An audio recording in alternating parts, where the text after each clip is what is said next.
2021 항노화 산업 박람회 3일째 진행되는 우리 포럼의 그 마지막 시간입니다. 이번 세션은 항노화 바이오 헬스 피트니스 산업을 주제로 함께하고 계신데요. 이번 마지막 포럼의 주제, 레스트 운동센터의 최영준 센터장님의 운동과 영양의 효과에 관한 강연을 함께 하도록 하겠습니다. 함께 하신 분들의 힘찬 박수로 모셔보겠습니다. 네, 반갑습니다. 네, 안녕하세요. 반갑습니다. 반갑습니다. 네, 안녕하세요. 반갑습니다. 오늘 강연을 하게 된 최영준이라고 합니다.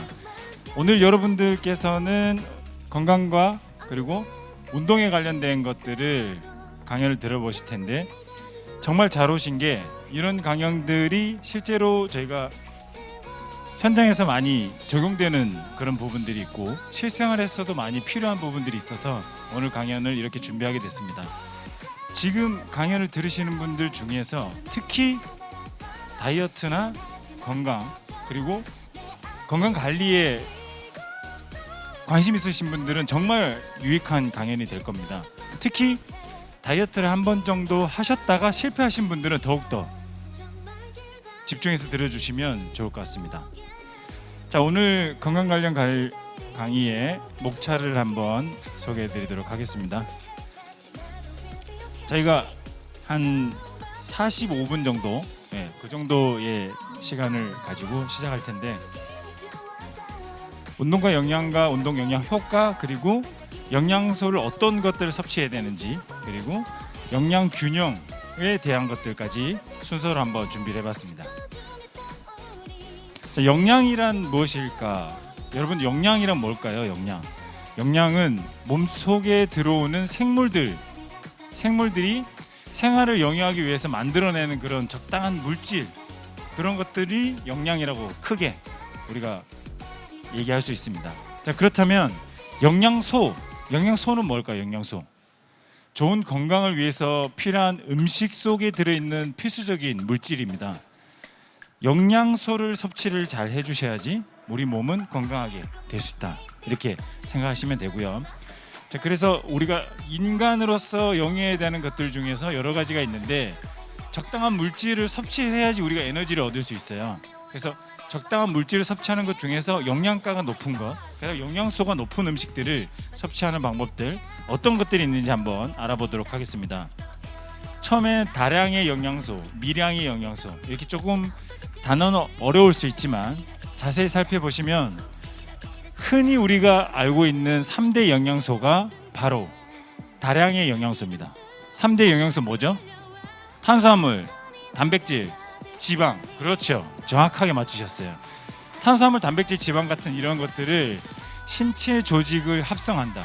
말은 어려운데 근육을 만들어주고 우리 몸에 두피, 모발, 손톱 이런 것들을 만들어주기 위한 영양소들이 신체 조직을 구성하는 요소들에 필요한 것들입니다. 그게 가장 기본적인 3대 영양소이고요. 미량의 영양소는 비타민, 무기질 같은 흡수는 되지만 배출도 빨리 되는 것들 있죠. 꼭 필요하진 않지만 있으면 도움이 되는 것들. 그래서 대부분의 분들이 이 두 가지를 혼동하셔가지고 필수적인 영양소를 섭취를 하시고 미량의 영양분을 섭취하셔야 되는데 반대로 섭취하시는 분이 있어요. 다이어트를 위해서 나는 사과만 먹겠다, 나는 살을 빼기 위해서 오렌지만 먹겠다, 이런 식으로 섭취를 하시다 보면 어느 순간 몸에 있는 에너지와 기운들이 점차 줄어들면서 면역이 약해지고 몸 전체적인 에너지가 떨어지면서부터 병에 걸리거나 질병에 노출되기 쉬운 상태가 되어버립니다. 그래서 우리가 기본적인 영양소를 일상적인 신체 활동을 위해서 우리가 아침에 일어나서 밥을 먹고 활동을 하고 출근을 하고 일을 하고 퇴근을 하고 이런 일상적인 활동에 필요한 것들은 무조건 탄수화물, 단백질, 지방, 기본적인 영양소들을 섭취해 주셔야 되는 겁니다. 자, 영양소의 기능은 우리 몸이 추울 때 체온을 올려주고 더울 때 체온을 낮춰주고 덥거나 추울 때의 그런 반응을 일으키는 것들이 기본적인 역할입니다. 자, 그리고 신체의 조직, 골격, 혈액, 우리 몸에 있는 골격이 튼튼하게 만들어주는 것들, 그리고 혈액이 잘 돌게 만들어주는 것들, 이런 것들이 다 영양소의 기능과 신체 구성하는 방법들인데, 우리가 밥 먹으면서 피와 살이 되는 그런 밥을 먹게 되는 거죠. 쉽게 설명해 드리면 그런 방법들입니다. 필수 영양소는 음식으로 꼭 섭취해야 되는 것들인데, 밑에 있는 것들이 이렇게 대표적인 필수 영양소입니다. 같이 한번 읽어볼까요? 시작. 단백질, 탄수화물, 지방, 비타민, 미네랄, 수분. 자, 이렇게 해서 이걸 6대 영양소라고 합니다.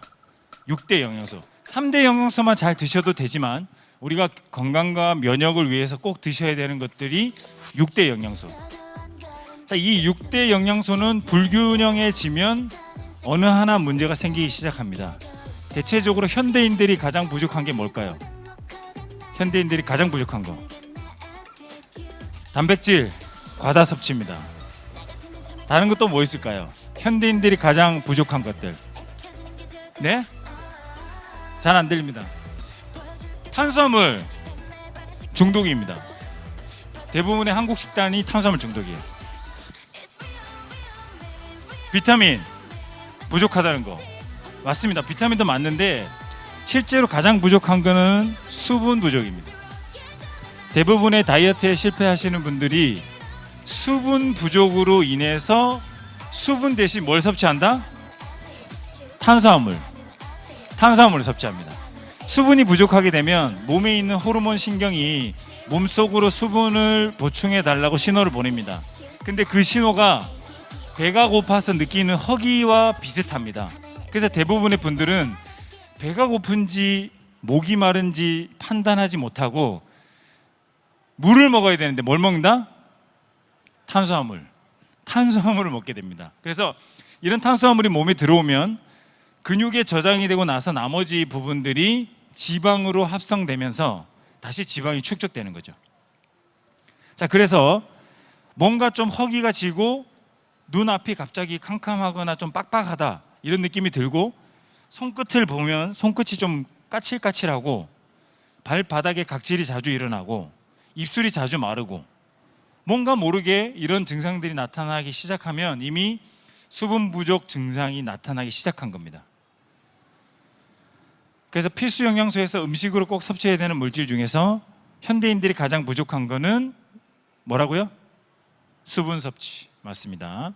다음으로 넘어가서 탄수화물을 보면 탄소, 수소, 산소가 결합된 유기성분이라고 나와 있는데 주요 에너지원입니다. 우리가 신체 활동을 하는데 가장 필요한 에너지원으로서 탄수화물을 사용하게 되는데, 흔히들 운동하시면서 운동에 필요한 영양분이 무엇인지 많이 물어보시거든요. 그런 게 어떤 것들이 있냐면, 운동하기 전에 뭘 먹어야 되는지, 운동 후에 뭘 먹어야 되는지, 운동 중에는 뭘 먹어야 되는지를 가장 질문을 많이 하세요. 운동 전에는 뭘 먹어야 될까요? 탄수화물, 단백질, 지방 중에서 세 가지 중에서 1번 탄수화물, 2번 단백질, 3번 지방. 운동 중에 뭐 먹어야 될까요? 1번 탄수화물. 정답. 탄수화물이 우리 몸에 기본적인 에너지 역할을 하기 때문에 운동 전에는 당연히 탄수화물로 에너지원을 만들어 주셔야 됩니다. 자, 그렇다면 하나 더 추가해서 먹으면 좋을 게 있어요. 하나 더 추가해서 탄수화물과 같이 먹으면 뭐 2번 뭐라고 하셨죠? 지방, 단백질, 또 없나요? 수분.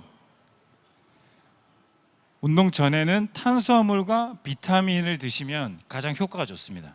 탄수화물과 비타민을 운동 전에 드시고, 운동 중에는 탄수화물로 되어 있는 에너지원을 공급받으시면 당 대사를 일으켜서 몸에서 신체 활동을 하면서 필요한 당 대사가 몸으로 흡수되는 과정이 글루코스라는 과정입니다. 그 글루코스를 통해서 근육이나 간에 저장되는 것을 글리코겐이라고 그럽니다.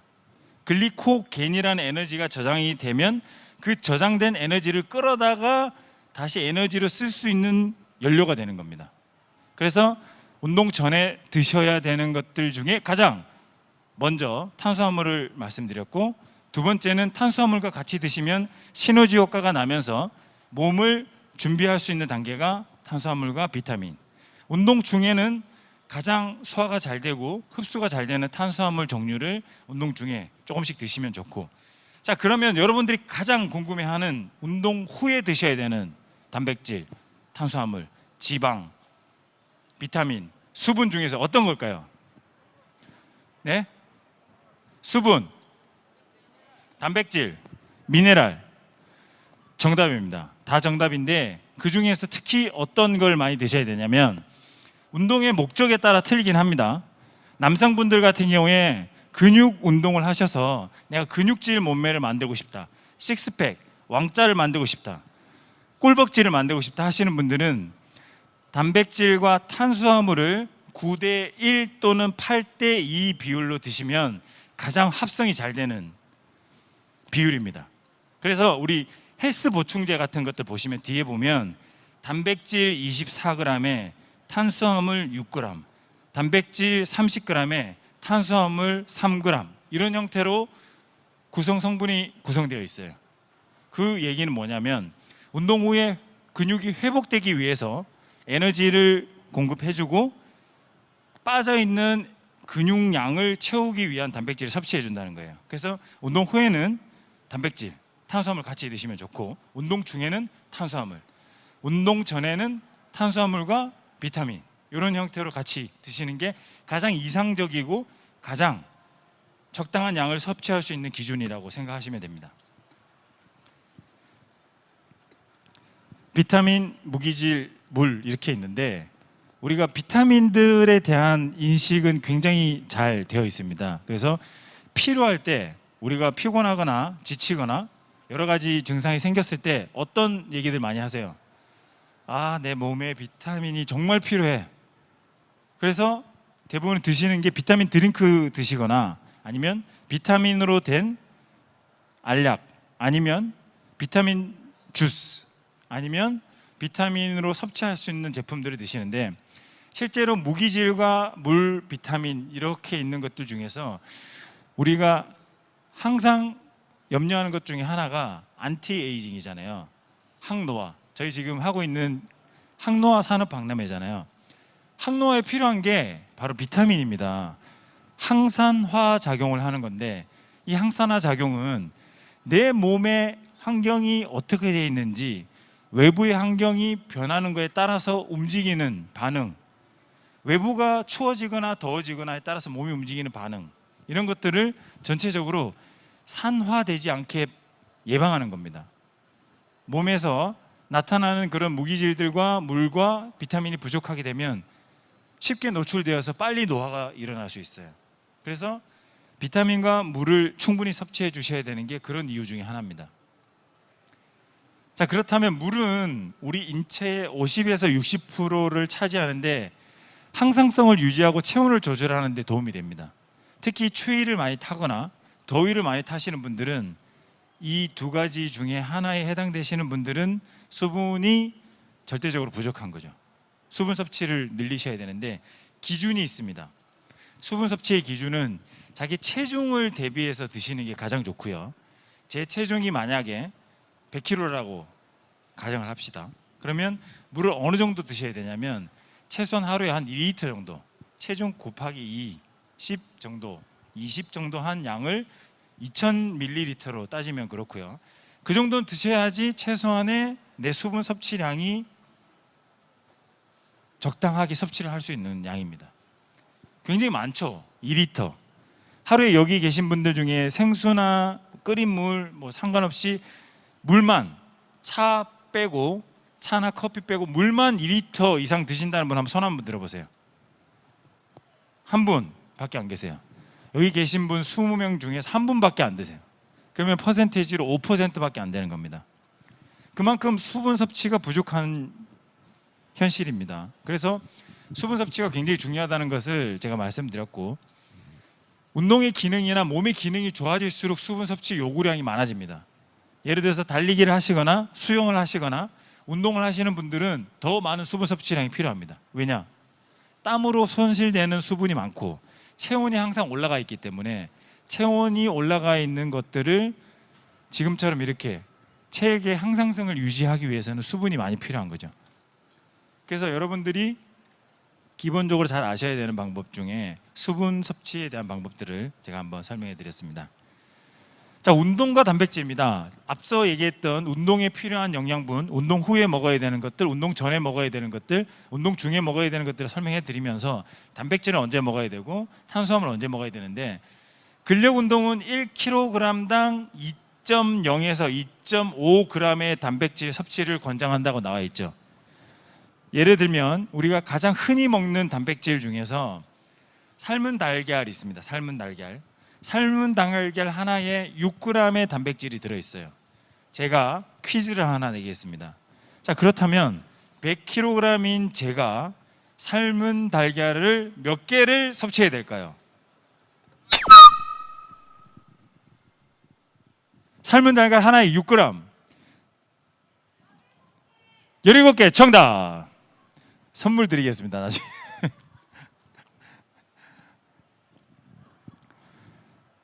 자, 이렇게 삶은 달걀로 가장 쉽게 섭취할 수 있는 단백질 양을 계산하실 수 있는데, 근데 전제 조건이 하나 있습니다. 삶은 달걀을 많이 드시면 안 되는 분들 있죠.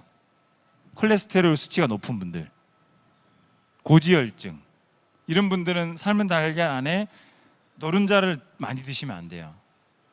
그래서 노른자는 하루에 2개까지만 괜찮고, 나머지는 다 흰자 위주로 드셔야 되고, 그것도 안 된다 하면 삶은 달걀 2개, 생선 한 토막, 소고기 하나, 조갯살, 이런 해조류 종류를 섞어서 같이 드시는 게 가장 섭취도 잘 되고 맛도 있죠. 하루 종일 좋은 달걀이라고 매일 달걀만 먹을 수는 없잖아요. 그럼 어느 순간 입에서 꼬꼬댁 소리가 날 수도 있어요.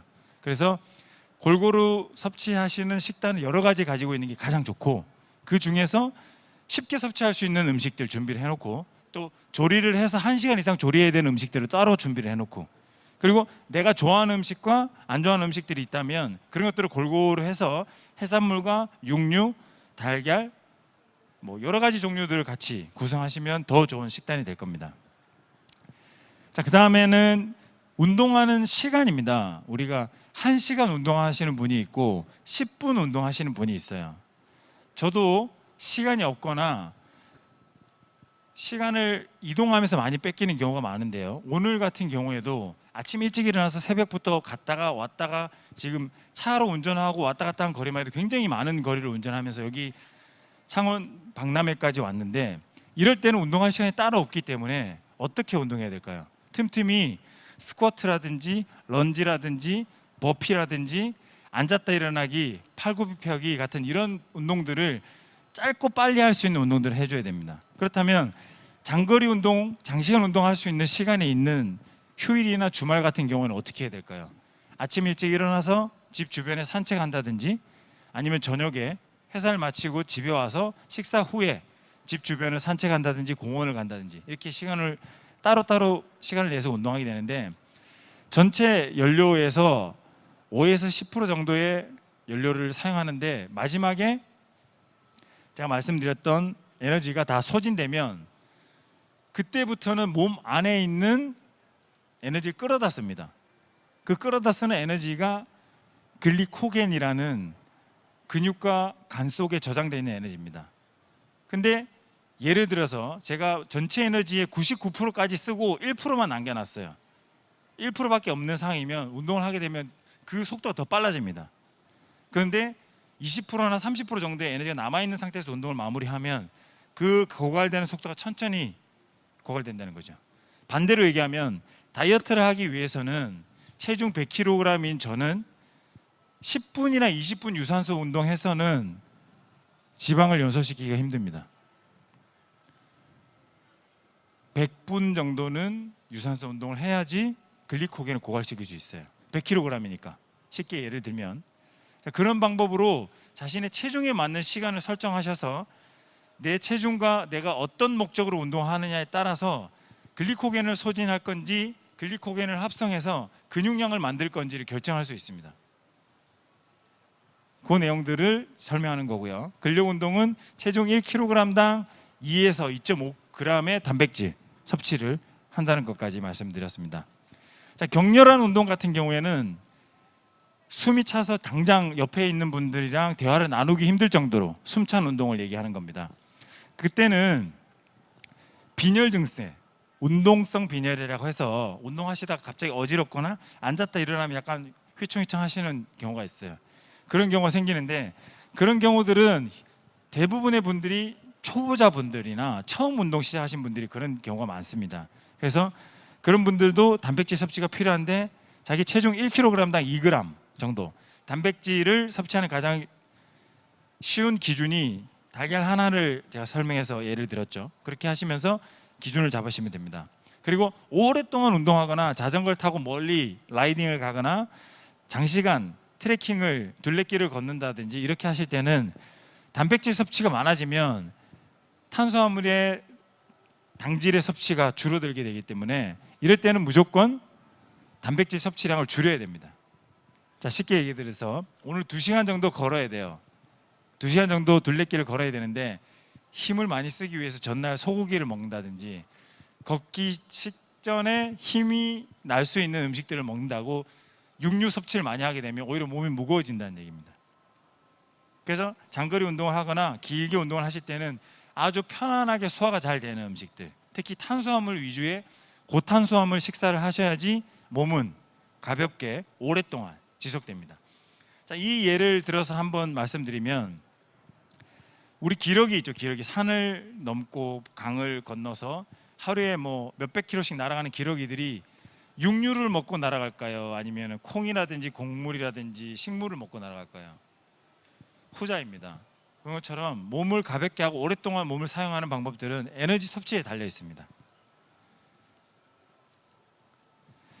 자, 운동 초기에는 탄수화물이 소비가 계속 되다가 어느 일정 시간이 딱 지나면서부터 몸에 있는 지방을 태우기 시작합니다.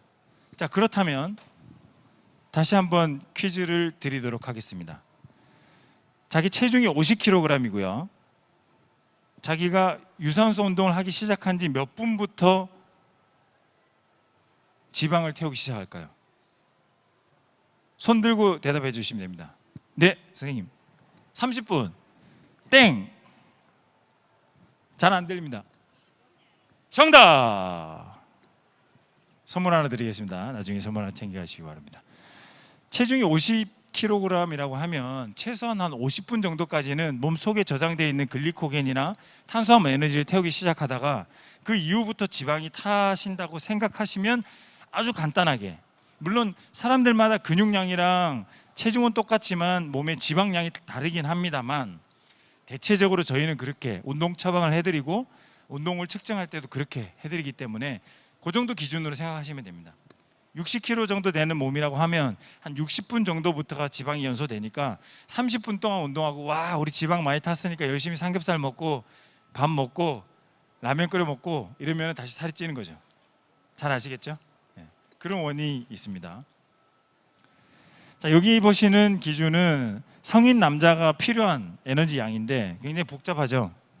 복잡합니다. 연령 플러스 PA 플러스 신장 곱하기 539.6, 활동적이면 1.0, 비활동적이면 몇, 이렇게 하는 기준들이 공식이 나와 있는데 사실 이런 것들은 굉장히 힘들고 자신의 대부분의 분들이 기초대사량 정도는 알고 계실 거예요. 예를 들어서 기초대사량이 1500 정도 된다, 1500kcal 정도 된다 하면 하루에 김치찌개 3끼를 먹으면 딱 내가 필요한 양의 기초대사량만큼을 소진할 수 있는 그 정도의 식단이라 생각하시면 되고, 내가 기초대사량이 1500 정도 되는데 500칼로리 정도 되는 밥을 3끼를 먹고 간식으로 베이글이랑 커피를 마셨다, 그리고 후식으로 과일을 먹었다, 이러면 조금 살이 찔 수가 있습니다. 그죠? 그러니까 그 기준 플러스 활동하는 양, 아까 1시간 운동을 했다, 달리기를 1시간 하니까 700칼로리가 소모됐다, 그러면 700칼로리에 해당하는 음식을 또 먹을 수 있는 거죠. 그래서 그런 기준을 이렇게 추정으로 계산을 해 놓은 겁니다. 섭취 활동 기준에 따른 일상생활에 뭐 활동적, 비활동적, 매우 활동적 이렇게 나와 있는데요. 중강도 이상의 운동을 일주일에 3번 이상 하라고 합니다. 대부분. 시간은 30분 이상. 그러니까 숨이 약간 찬 정도의 운동을 일주일에 3번 하는데 할 때마다 몇 분 하느냐? 30분 이상 하는 게 국민체육 생활체육에서 추천하는 7330 운동이라는 운동 방법입니다. 일주일에 3번 30분 이상 7330 이렇게 하는 건데, 여기서 이제 저강도라고 얘기하는 거는 우리가 대부분 앉아서 일을 하거나 생활하시는 분들이 많잖아요. 그래서 아침에 일어나서 출근해서 사무실 앉아서 근무하다가 차 타고 퇴근해서 다시 집에 와서 있는 분들이 저활동적인 분들, 그리고 출근해서 움직이는 활동이 하루에 최소한 1~2시간 이상 있으신 분들, 그런 분들은 중강도 활동이시고, 매우 활동이신 분들은 몸으로서 출근해서부터 퇴근할 때까지 계속 움직이시는 분들, 이런 분들이 매우 활동적인 분들입니다. 자, 수준별 신체 활동이 나와 있는데 휴식, 여가 활동, 저강도, 중강도, 고강도 이렇게 쭉 나와 있습니다. 여기서 하루 종일 아기를 업고 보육을 하고 골프를 하고 계단 오르기를 하고 이불을 널고 체조를 하고, 이 정도가 중강도입니다. 중강도, 하루에 움직이는 양. 그렇다면 고강도는 어느 정도일까요? 근력 트레이닝, 우리 보통 헬스라고 하죠. 웨이트 트레이닝이나 근력 트레이닝을 1시간 정도 하고, 그리고 배드민턴이나 테니스 같은 운동을 1시간 정도 한다. 그리고 수영이나 달리기들도 1시간 정도 한다. 이렇게 하면 고강도 활동 6.0 이상. 그래서 이런 중강도 이상의 운동을 일주일에 3번 이상은 하셔야지 우리 몸의 신체 활동을 도와주고, 신체 활동이 적당히 활동을 하고 나서 필요한 양을 섭취할 때도 충분한 에너지가 섭취될 수 있는 환경이 되는 겁니다. 자, 영양 섭취가 부족하게 되면 에너지가 결핍하게 돼서 단기적으로는 기초대사량이나 식이성 발열 효과가 감소하고 체중 변화에는 큰 변화가 없습니다. 자, 그런데 장기적 영향으로는 영양분이 계속 부족하게 되면 제일 먼저 나타나는 면역 기능이 손상되면서 감염 증상이 자주 나타나게 되는 거죠. 감염 증상이 자주 나타나게 되고, 여성분들은 월경이 불순해질 수 있습니다. 월경 일정이 일정하지 않고 막 들쭉날쭉 할 수 있죠. 그리고 체중이 감소하게 됩니다. 먹는 건 똑같이 먹어도 갑자기 체중이 떨어지게 되는 거죠. 영양 부족의 현상들이고요. 영양이 반대로 과잉 섭취되게 되면, 소비가 과잉되게 되면 단기적으로 봤을 때는 기초대사량이 올라가고 발열 효과가 막 증가하면서 여러 가지 나타나지만 체중의 변화는 단기적으로는 없습니다. 그런데 그 이후부터 장기적으로 체중이 점점 지방으로 전환되면서 체내에 축적되는데, 이때 대부분의 분들이 뭐라고 얘기하시냐면 갑자기 살이 쪘어요, 이렇게 얘기해요. 갑자기 찐 게 아니고 단기적인 기간을 거쳐서 장기적으로 넘어가신 거예요. 그래서 천천히 살이 계속 축적되기 위한 과정들을 밟아오셔가지고 그 뒤에 살이 찌신 건데, 그 과정을 단기적으로 보시면 안 됩니다. 장기적으로 보셔야 되고, 운동을 우리가 계획할 때도 장기적으로 보셔야 되고, 영양 섭취도 마찬가지입니다. 여기 하얗게 보이시는 거 있죠? 동그라미 안에 하얗게 보이시는 게 지방구입니다. 자, 그렇다면 이 지방구가 작으면 작을수록 당연히 지방이 작겠죠. 그래서 이 지방구에는 오른쪽에 있는 이런 미토콘드리아라고 나와 있는 요 부분들이 들어있는 미토콘드리아가 잘 안 보여요. 이런 지방을 백색 지방이라고 합니다. 백색 지방. 자, 반대로 오른쪽에 있는 갈색 지방은 지방이긴 하는데 안에 미토콘드리아들이 이렇게 많이 보입니다. 이 얘기가 뭐냐면 혈액이 통과가 잘 되는 지방입니다. 혈액량을 가지고 있는 지방. 그래서 우리가 춥거나 위기감을 느끼거나 아니면 소름이 돋을 때, 막 이럴 때 움직이는 그 증상들이 대부분의 갈색 지방이 활성화되면서 나타납니다. 추울 때 몸을 막 떨기도 하고 체온을 올리기도 하고, 갈색 지방이 많은 분들은 다이어트에도 훨씬 더 도움이 되고 훨씬 더 빨리 다이어트를 할 수 있는 그런 환경이 되는 거죠. 그런데 반대로 백색 지방이 많은 경우에는 백색 지방을 태울 때까지의 충분한 식단과 식이요법, 운동이 필요한 거죠. 그 두 가지를 구분하는 그래프를 볼 수 있습니다. 자, 그리고 이제 식품 섭취를 유발하는 행동이라고 아까 제가 강의 초기에 말씀드렸던 수분 섭취와 식욕을 구분 못해서 나타나는 그런 현상인데, 이때 발생되는 호르몬이 렙틴이라는 호르몬입니다.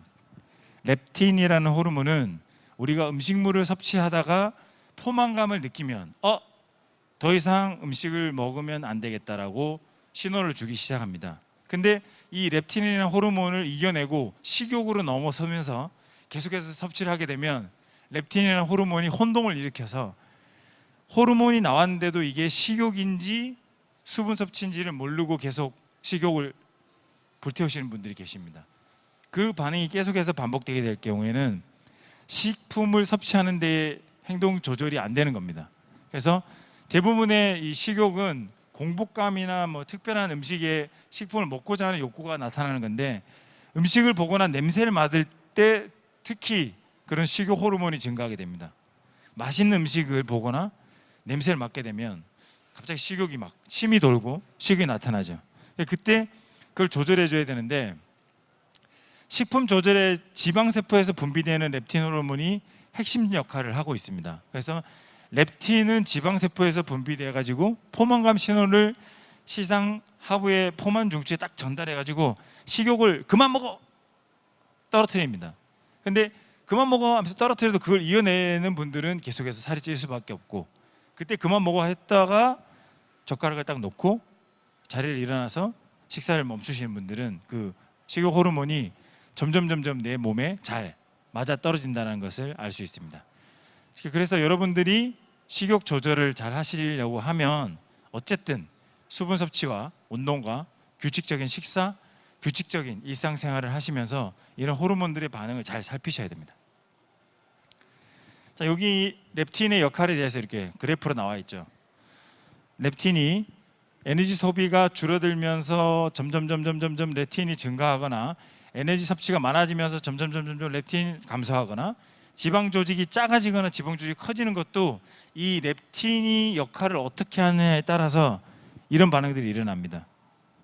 그래서 지방 조직을 어쨌든 간에 작게 만들기 위해서는 렙틴 소비가 감소돼야 됩니다. 렙틴이 자주 나오면 안 돼요. 렙틴이 나오기 전에 식사를 멈추셔야 돼요. 비만의 정의인데, 남자분들은 39.7% 이상 체지방이 축적되면 비만이라고 하고요. 여자분들 실태입니다. 여자분들은 26% 정도의 양이 전체적인 우리나라 비만 실태입니다. 비만 증가 원인은 활동량이 감소하고 불규칙한 식사, 인스턴트, 패스트푸드, 배달 음식들 있죠. 이런 것들에 대한 음식들이 증가하면서 소화 비만이 많이 증가하고 있는데, 소화 비만은 굉장히 위험한 게, 소아 때 비만인 분들은 대부분 성인 때도 비만일 확률이 높습니다. 그래서 소아 때부터 식습관과 생활 습관을 잘 맞춰 주셔야 되고, 소아 때 비만에 걸리지 않으려면 충분한 신체 활동을 해 주셔야 돼요. 어린이들이 계속해서 뛰지 말라, 천천히 해라, 구르지 말라 해도 뛰는 이유가 소아 비만을 예방하기 위해서 뛰는 거예요. 근데 부모님들은 모르고 어떻게 하세요? 그만 뛰어! 뛰지 마! 계속 그렇게 하죠. 근데 어린이들은 본능적으로 신체 활동 욕구가 있기 때문에 계속해서 뛰게 되고, 자기 몸에 있는 잉여 에너지가 있게 되면 에너지를 다 소비하기 위해서 막 움직이게 되는 겁니다. 그럴 때 뛰지 말라 제재하지 마시고, 충분히 뛸 수 있게끔 밖에 데리고 나가거나 운동장이나 놀이터나 놀 수 있는 공간에 충분하게 에너지 섭취를 하고 에너지를 소진시킬 수 있게 해주셔야 됩니다. 그렇게 해주셔야지 아이들은 그 에너지가 다 소진되고 자기가 필요한 에너지가 다 섭취가 되면 행복감을 느끼고 아주 안정적으로 생활할 수 있게 되죠. 비만의 원인에 대해서 유전적인 요인, 그다음에 정신, 신경적인 인자, 뇌 분비의 요인이나 환경 인자와 활동량이 감소하거나 에너지가 과잉 섭취, 그리고 식습관, 식사 행동 등이 잘못돼 가지고 비만이 된다라고 이렇게 말씀드렸습니다. 자, 비만의 형태입니다. 두 분의 체형을 보게 되면 비슷한 것 같지만 다르죠. 대표적인 남자분들 같은 경우에는 복부 비만형이 제일 많습니다. 복부 쪽에 있는 내장 지방이 축적되면서 내장 지방들이 많아지면서 비만형이 많이 생기게 되고, 여성분들은 반대로 피하 지방형이 많습니다. 피하 지방이라고 하면 말 그대로 이렇게 만졌을 때 느껴지는 살 있죠. 이 살이 지방이 많이 차서 비만이 되는 경우입니다. 자, 그래서 이런 피하 지방형과 내장 지방형을 잘 구분하셔야 되는데 대부분의 여성분들이 피하 지방이 되면서 근육량이 감소하게 됩니다. 근육량이 계속해서 근육량이 떨어지게 되고 지방량은 올라가게 되니까 더욱더 움직임이 힘들어지는 겁니다. 남성분들은 내장 지방이 많아지면서 배가 계속 나오게 되고 나이가 들면 들수록 팔다리는 점점 가늘어집니다. 그러면서 우리가 흔히 어떤 체형으로 바뀌는가 보면 우리 외계에서 온 ET 있죠. ET처럼 배는 볼록하고 팔다리는 가는 그런 체형으로 바뀌게 되는데 그걸 예방하기 위해서는 적당한 운동과 식이요법 그리고 음식물 섭취뿐만 아닌 식사 조절 같이 생활 습관 속에서 할 수 있는 그런 방법으로 바꾸셔야 됩니다. 우리나라에서 비만 유병률인데 98년부터 해서 쭉 올라가면서 어떻게 되고 있어요? 점점 비만이 많아지고 있죠. 비만 유병이 점점 올라가고 있습니다. 여성분들 같은 경우에 98년도에 26.2%였다가 2015년도에 26%로 오히려 조금 떨어졌습니다. 0.2%. 유지가 잘 되고 있는 반면에 남자분들은 점점 비만율이 높아져서 우리나라 전체 비만율이 39.7%라고 합니다. 국민 10명 중에 4명은 비만인 상태인 거죠. 그래서 이런 비만들을 예방하기 위한 방법들을 한번 저희가 영양과 균형, 건강에 대해서 알아봤고요. 신체 지수를 이용해서 비만도를 측정할 수 있는데 BMI라고 해서 가장 기본적으로 우리가 흔히 알고 있는 체질량 지수 그리고 허리와 엉덩이 둘레 비를 허리 둘레와 엉덩이 둘레 비율을 가지고 비만을 측정하는 기준 신체 조성을 측정하는 방법 등이 있는데 흔히 우리가 요즘에 가장 많이 하는 인바디 측정기라고 신체 조성 측정하는 거 있죠. 저울처럼 생겨서 딱 올라가서 손을 잡고 측정하는 기구 거기에서 많이 하게 되는데 그게 가장 대표적인 비만과 근육량을 알아볼 수 있는 그런 측정 단위입니다. 자, 표준 체중, 비만도, 체질량 지수, 허리 둘레 이렇게 해서 쭉 퍼센테이지가 나와 있습니다. 이렇게 해서 체질량 지수 BMI로 보면 18.5에서 22.9인데 그 단위가 정상이고 23부터는 과체중으로 들어갑니다. 체질량 지수와 사망률의 관계인 그래프입니다. 자, 오른쪽으로 올라가면 올라갈수록 사망률이 높아지는데 체질량 지수가 20에서 25일 때는 소화기계나 호흡기계 질환이 매우 낮습니다. 걸릴 확률이. 자, 그런데 심순환계나 담낭 질환 및 당뇨병은 35부터 걸릴 확률이 높아지는 겁니다. 그래서 우리가 체질량 지수를 어떻게 유지해야 되는지를 알 수 있는데 전체적인 질병 유병률이 높아질수록 비만율이 높아진다. 최근에 호흡기 질환으로 많이 고생하는 분들이 많으신데 그 중에 대표적인 유행하는 지금 코로나인 상황도 똑같습니다. 중증 환자들은 대부분 지방이 많고 체지방률이 높은 사람일수록 중증으로 갈 확률이 높기 때문에 체중 관리들을 잘 하셔야 됩니다. 자, 이렇게 생긴 생체 지방 측정기입니다. 올라가셔서 손을 잡고 발을 올리면 생체 전기를 흘려서 체지방을 측정하게 되고 몸 안에 있는 전류를 타고 지방과 근육을 구분해서 어떤 부분이 지방이고 어떤 부분이 근육인지를 판단해서 그걸 그래프로 보여주고 체질량 지수를 알려줍니다. 이런 기본적인 겁니다. 자, 체중 관리는 식사, 운동, 행동, 수정 이렇게 있는데 가장 대표적으로 우리가 하는 것들 중에 첫 번째가 식사요법이죠. 식사 양을 조절하거나 식사하는 시간이나 방법 그리고 식사의 타이밍을 조절하면서 식사 조절하고 운동은 활동량 계속 어떻게든 운동을 하면서 식사를 조절하게끔 만들어 놓은 그 패턴을 계속 이어서 오게 하게끔 전체적인 운동은 활동량이 증가되면서부터 운동이 시작되니까 어쨌든 걷기나 계단 오르기 그리고 층계 오르기 체조 이런 것들 전체적으로 많이 늘리면 늘릴수록 운동량이 많아지니까 많이 도움이 되실 겁니다. 행동 수정요법은 식습관이나 운동 습관을 분석해서 어떤 습관이 나한테 맞는지 어떤 식단이 나한테 맞는지를 다시 한번 조정을 하는 겁니다. 예를 들면 몸에 좋다는 음식을 계속 먹었는데도 별 효과가 없어요. 그러면 그 식단을 바꿔주는 겁니다. 식사하는 시간이 너무 텀이 늦어져서 밤늦게 식사를 하게 되면 그걸 또 바꿔주는 겁니다. 그런 형태로 여러 가지 방법들을 사용해서 이 행동 수정을 하게 되면 본인의 식사 습관뿐만 아니고 운동 습관도 조절할 수 있습니다.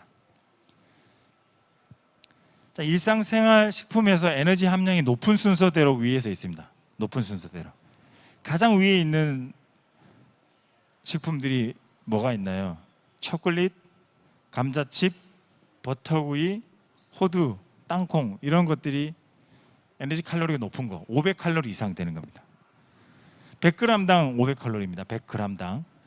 자, 그다음에 두 번째로 높은 거는 설탕, 치즈, 돼지고기, 삼겹살 이런 종류들이 100g당 300에서 400칼로리 정도 됩니다. 아이스크림, 계란, 소고기는 100에서 200칼로리. 밥, 국수들은 100에서 150칼로리. 무, 바나나, 감자 이런 것들은 5에서 100칼로리. 그다음에 마시는 사이다, 사과, 배, 귤 같은 거는 25에서 50. 마지막으로 제일 밑에 있는 식품은 당근, 시금치, 양배추, 오이, 미역 이런 것들은 100g당 25칼로리 정도가 됩니다. 그러면 똑같이 공깃밥 100g과 시금치, 양배추, 오이, 미역으로 만든 반찬 100g을 200g을 섭취하는 거랑 초콜릿, 감자찜, 버터구이를 200g 섭취하는 거랑 차이가 어마어마하게 나죠. 10배 이상 나게 됩니다. 식단을 구성하실 때 충분한 영양소를 섭취하셔야지 충분한 열량을 섭취하시면 비만으로 갈 확률이 높아진다는 거죠. 활동에 따른 열량 소비입니다. 잠자기, 앉아있기, 설거지, 보통, 걷기, 층계 내려가기 에너지가 시간당 이렇게 칼로리가 쭉 소모되는 비율을 보여줄 수 있습니다. 자, 그리고 이제 최근 들어서 다이어트 보조제들이 많이 나오고 있잖아요. 그래서 정상 체중이지만 여성들이 조금 더 다이어트를 하기 위해서 이런 음식들을 먹게 되는데 영양이 불량되면서 월경이 불순해질 수 있고 그리고 골다공증을 유발하는 경우가 많습니다. 우리나라 여성이 골다공증 확률과 근감소증 확률이 굉장히 높은 편입니다. OECD 가입 국가 중에서도 특히 우리나라는 골다공증과 근감소증이 많은데 그 이유 중에 하나가 다이어트 열풍 때문이기도 하고요. 그리고 적당한 운동과 적당한 영양 섭취를 충분히 못 해주시는 경우에는 근감소증이 발생하면서 결국에는 근력이 피크치가 안 생기고 바로 떨어져 버리는 겁니다. 그런 이유 때문에 충분한 영양소와 신체 활동을 같이 해주셔야 됩니다. 자, 이상으로 오늘 준비한 강연은 다 모두 마쳤고요. 여러분들이 혹시 들으시면서 영양이나 운동에 관련돼서 궁금한 점들이 있으시면 질문 몇 분만 받아보고 마무리하도록 하겠습니다. 혹시 질문하실 내용 있으신가요? 궁금하신 거 없으셨어요? 긴 시간 동안 강의 잘 들어주셔서 대단히 선생님 잘 안 들립니다. 좀 크게 얘기해 주십시오. 네. 네. 예, 대부분 손발이 차거나 손발이 저리고 손끝에 있는 이런 신경들이나 감각들이 둔해지는 증상이 말초 신경계가 둔해진다고 해서 이런 말초 신경계를 어떻게 하면 좀 활성화시킬 수 있느냐 이렇게 하는데 첫 번째는 혈액 순환을 개선해야 됩니다. 혈액 순환을 개선하기 위해서 세 가지 방법이 있는데 그 세 가지 방법 중에 가장 확실한 방법 세 가지만 알려드리면 우선 몸의 체온이 올라가야 되니까 운동하는 시간이 조금 필요합니다. 만약에 운동하는 시간이 부족하다고 하면 반신욕이나 목욕을 하시면서 체온을 올리시는 것도 효과가 도움이 되고요. 두 번째는 혈액을 찐득찐득하고 끈적끈적하게 하는 음식들을 많이 섭취하시면 안 됩니다. 반대로 얘기하면 혈액을 맑게 하는 음식들 있죠.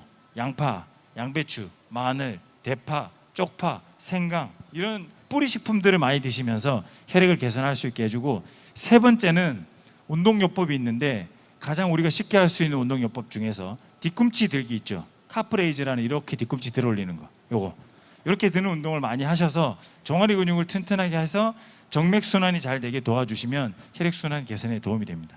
이상입니다. 혹시 또 다른 분 질문 있으신가요? 자, 질문 없으시면 오늘 강의 모두 마치도록 하겠습니다. 감사합니다. 네, 감사합니다. 다시 한 번 더 우리 최영진 센터장님에게 힘찬 박수 보내주시면 감사하겠습니다. 2021 항로화 산업 박람회 3일간의 웰리스 웰웨이징 포럼이 모두 막을 내렸습니다. 함께해 주신 여러분들에게 진심으로 감사의 말씀드리고, 자, 웰웨이징 포럼은 마무리되었는데 우리도 항로화 산업 박람회는 계속해서 이어집니다. 마지막까지 함께해 주시기 바라면서 이 시간 마무리하도록 하겠습니다. 함께해 주신 여러분 진심으로 감사의 말씀드립니다. 고맙습니다.